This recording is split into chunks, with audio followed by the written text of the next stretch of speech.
empujadas hacia adelante por la constitución anatómica del conducto auditivo externo. Eso de las olivas. Luego de las olivas viene lo que son los arcos metálicos, el puente mellado, el tubo en Y y lo que permite que se mueva. Lo mejor es que tenga un estetoscopio de...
La campana es muy buena para ocultar cosas que son graves.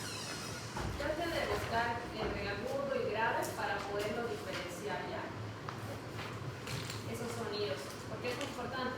Es decir que, para hacerlo más sencillo, la campana es mucho más sensible. Detecta sonidos que son más débiles. Y eso me va a servir porque hay veces en donde, incluso los ruidos cardíacos, en ciertos focos, se escucha más débilmente. Entonces, usar lo que correspondería ser la campana me sirve mejor. Y miren, obviamente por su recorrido, la forma en cómo está diseñada permite que haya una mejor adheración a la piel, mejor, mientras que el diafragma es totalmente plano. Y más se lo usa para los pulmones y también para la presión arterial se usa el diafragma. Incluso porque básicamente al tomar la presión arterial vas a escuchar los ruidos de corazón y van a ser fuertes. Pero no en sí el sistólico es el más fuerte, van a ver que los que le siguen son más fuertes, porque los ruidos de corazón tienen fases. Y vamos a ver un poquito de eso, pero recuerden que son más esa parte teórica. La idea es que sienten el primer ruido, esa es la sistólica.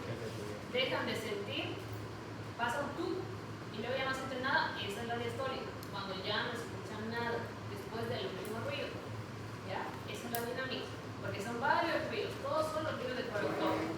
¿Por qué ocurren? Porque lo que yo estoy tratando de hacer es colapsar la arteria, ¿ya? Colapso la arteria, no dejo que siga fluyendo la sangre por esa arteria, que en este caso si estoy presionando acá, ¿qué arteria es? La braquial, ¿no ven? La estoy colapsando, no estoy dejando que fluya la sangre. Entonces, ¿qué hago cuando empiezo a desinflar el tensiómetro? Si la estaba colapsando al ejercer presión con el devolver el flujo.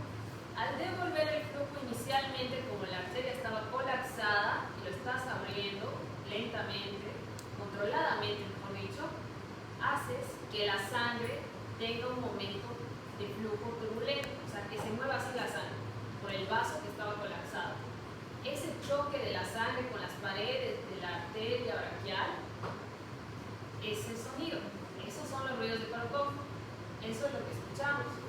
Y el primero que escuchamos es el sistólico. El diastólico es, después de que escuches el último ruido, no escuchas nada más, ese es diastólico. Porque son dos presiones, ¿no? Cuando tengan presión arterial tienes que mencionar las dos, la sistólica y la diastólica. La sistólica obviamente es la más fuerte y la diastólica es la más baja. Y vamos a ver que está correlacionado con la presión que hay en la aorta, que es básicamente el vaso arterial más grande que tenemos. ¿Ya? Estas son las partes, no hay cómo perderse acá. Lo importante es que sí, aunque sea trucho su estetoscopio, consigan el de doble campana. O sea, el de doble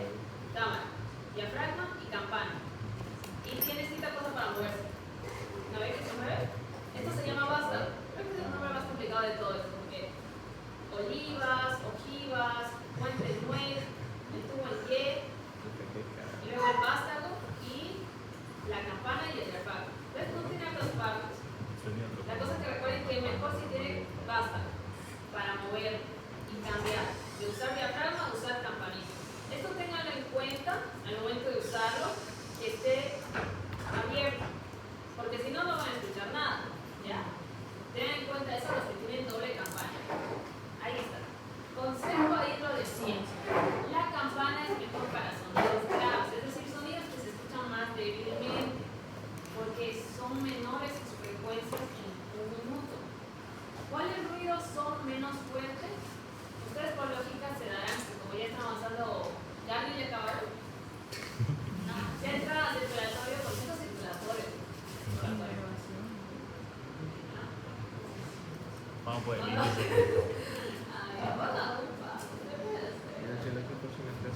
Al año no. al año con más plata. En fisiopato ya. En fisiopato, ahí se van a dar cuenta todo lo que les falta y lo van a acomodar. Qué miedo. Ah, perfecto. Muy bien. Ya, como pueden ver ahí, dice DAME S1. S1 es primer ruido cardíaco, S2 el segundo ruido cardíaco. En total, Marcando que se graduó metiendo. hay 4 ruidos cardíacos que se tienen que estudiar. Los que podemos escuchar con nuestros oídos aún no entrenados es S1 y S2. Y ustedes saben por qué se da el primer ruido cardíaco y por qué se da el segundo. Y ahora díganme cuál es más fuerte. ¿Cuál se lo escucha más fuerte?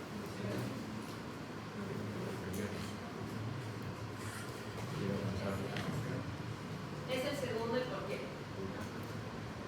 Por la bala.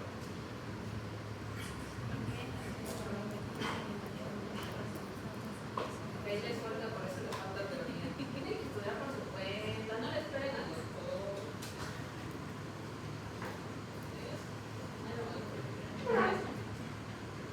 ¿Por qué se da ahora S2?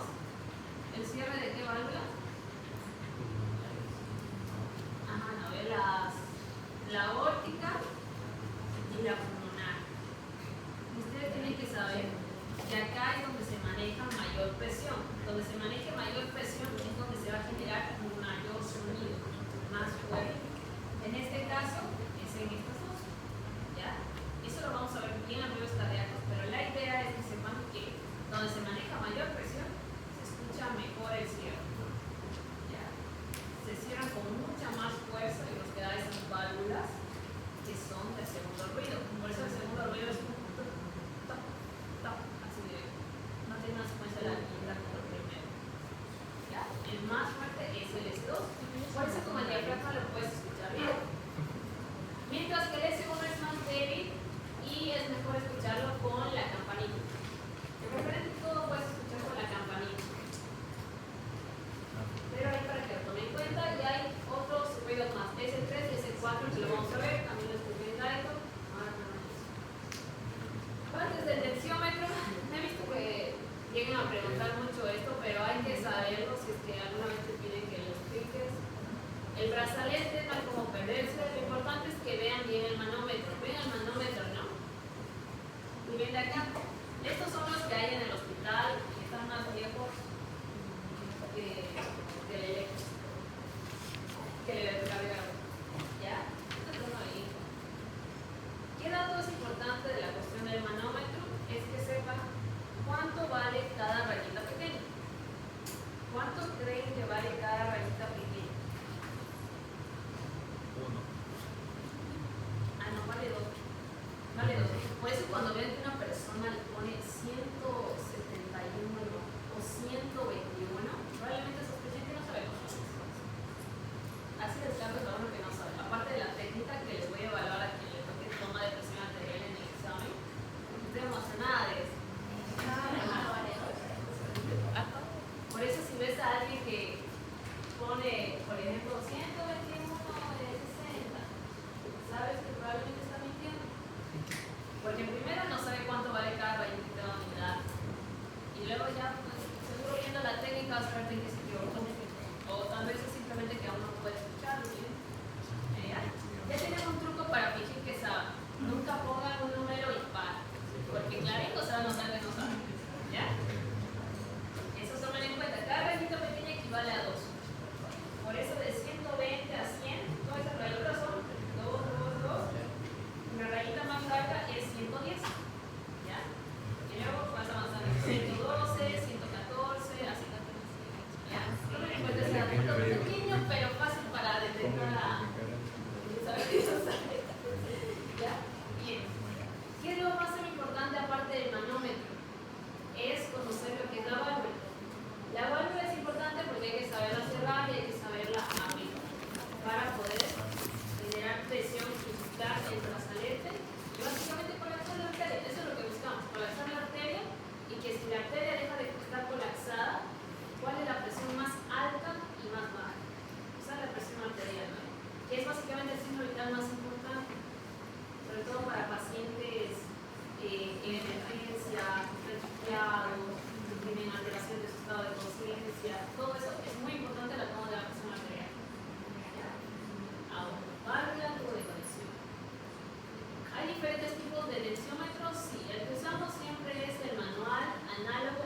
son pasos que uno debe seguir a la hora de tomar una presión arterial en un paciente en consulta externa que esté totalmente vigil, ¿ya?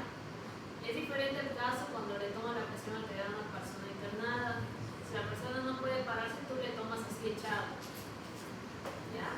Si la persona no tienes dónde poderle asentar la mano, el brazo, tú le agarras el brazo y lo tomas.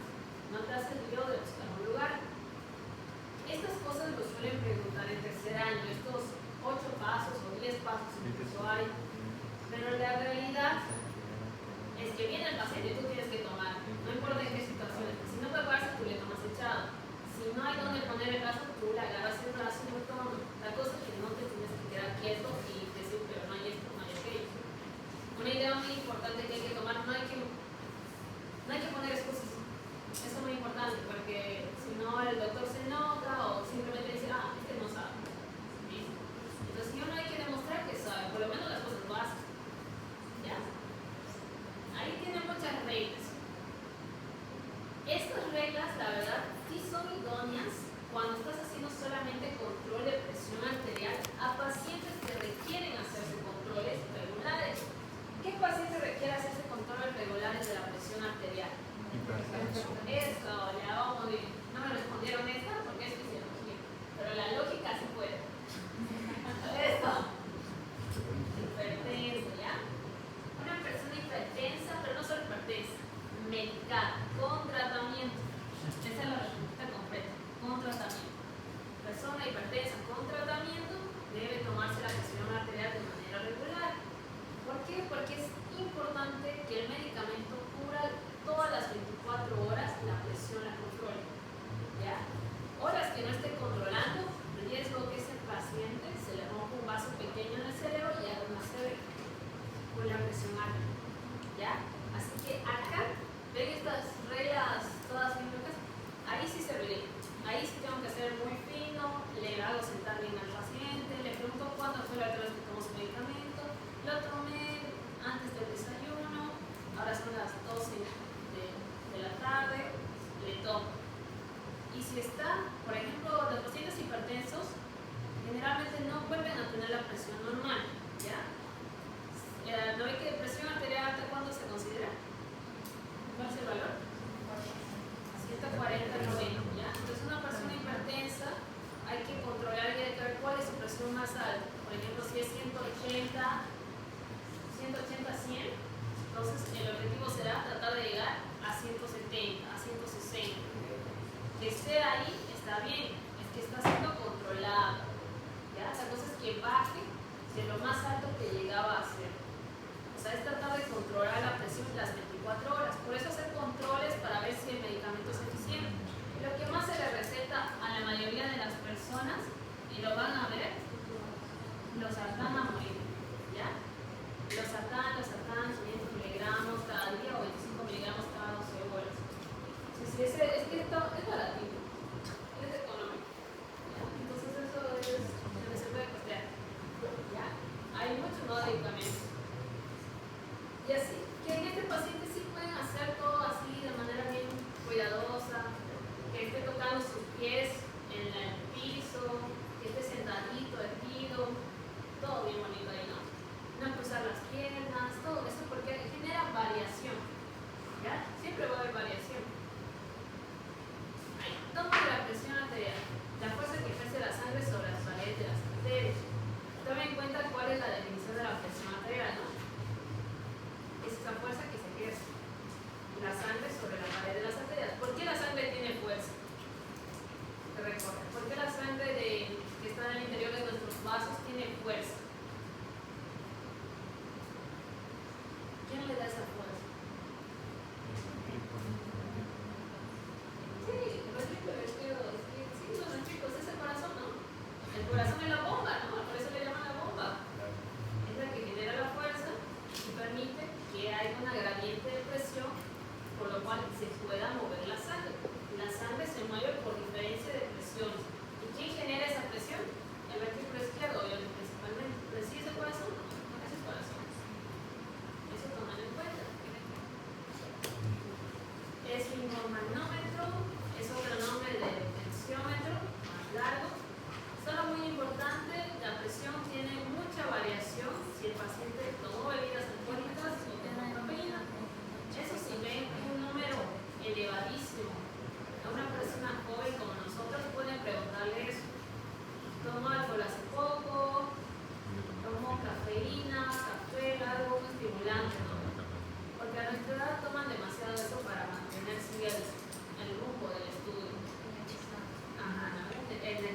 Pero tengan cuidado.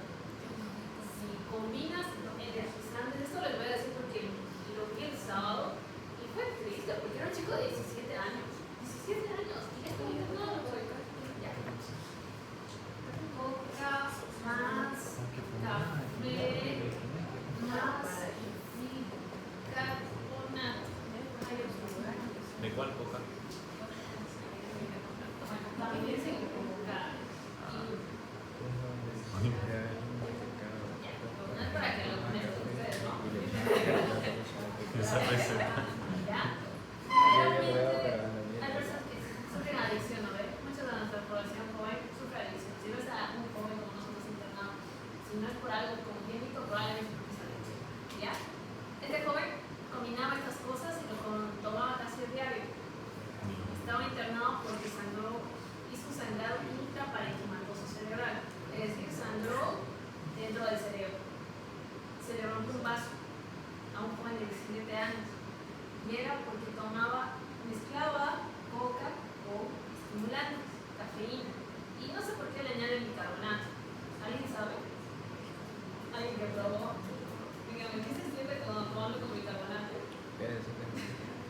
Para que te duermas, no, pero... Ya. Nos sacamos la imaginación, no sé, debe darle mejor sabor. ¿Quién sabe? La cosa es que toma estos estimulantes muy a seguido, o sea, diariamente, y al tomar estimulantes, estimula ¿a qué sistema? ¿El parasimpático o el simpático? Simpático. Para mantenerte despierto, ¿no? Simpático. Estimular excesivamente el simpático hace que haya una excesiva vasoconstricción, es decir, los vasos se vuelven más pequeños, se aprietan y revientan. Hay unos vasos muy pequeñitos en el cerebro, delicados. No sé si lo habrán podido ver en el cadáver, pero son muy delgados. Y eso, si se aumenta demasiado su presión, explota. Y del chico explotó. Y obviamente se empezó a sentir mal y se regalaron. ¿Ya? Un datazo. Ya ven. Digan no a la combinación de estimulantes con drogas. ¿Ya? Y con bicarbonato. No, esa receta. Tomen en cuenta eso. Hay que Entonces, hacer no solo eso. puedes ver Tienes que sacar un el ACV bicarbonato. hemorrágico en un paciente adulto, sino también lo puedes ver en un joven por esta causa. Pasos para tomar. Ah, ya. Eso les va a indicar el siguiente año. Hay 10 pasos para tomar la presión arterial. Son muchos, pero ya saben que en cualquier situación van a tener que hacerlo. ¿Ya? Así que vamos a ir para la práctica para que ustedes practiquen, porque eso es lo más importante. Acá ven que se pone debajo de el brazalete. La verdad, lo recomendable, si lees los 10 pasos, no se pone debajo del brazalete. Pero ya a diestras, tú ves que ponen debajo del brazalete, así que depende mucho de tu audición. Porque al estar en contacto con el brazalete hace fricción y se escucha también ese sonido. Entonces te perjudica a la hora de tomar. Otro detalle importante, no necesariamente el brazo tiene que estar desnudo. Si tiene una mangalada pero es delgada, ahí lo haces, ahí lo haces. No hay por qué tener el brazo sí o sí desnudo. La cosa es que lo hagas. Que el paciente esté por lo menos cómodo, que el brazo no se mueva, ¿no? Si el brazo se mueve así, obviamente ahí imposible tomar. Pero eso es lo que luego, ¿qué era lo otro más importante? Que no, ya no dice los milímetros. Ya. La velocidad no es lenta, ya tiene que bajar constante. Más vasos, derecha o escotatoria. Ya. Esto es supuestamente una gráfica didáctica donde muestra los ríos de Colocó cómo van en fases. ¿Ya? Tiene 5 fases. No sé si lo explicaba en Guyton bien, pero son 5 fases. La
las escalas de hipertensión solamente. Lo que no varía siempre es que 120, 80 es lo normal. Tenerlo debajo de eso es lo óptimo. Lo normal 120, 129 o de 80 a 84. Acá quiero que se pongan, que se vean al punto de que baja. ¿Cuándo se considera presión arterial alta normal? O sea, ¿hasta cuánto puede ser alta? Y ya se hablan de 130, 139 y de 85 a 89. O sea, rozando el 140, 90. Y una vez llega al 140, 90, tú ves cómo va aumentando los grados de hipertensión. Que el paciente esté en 190 o arriba de 200, ya eso es como un dato de que podría estar entrando en una crisis. Pero tendrías que verle también la clínica, tendría que manifestar algo para decir que está entrando en una crisis hipertensiva. Aparte de tener la presión muy alta, tendría que estar queriéndose dormir o tener un dolor severo de cabeza, algo que te diga clínicamente.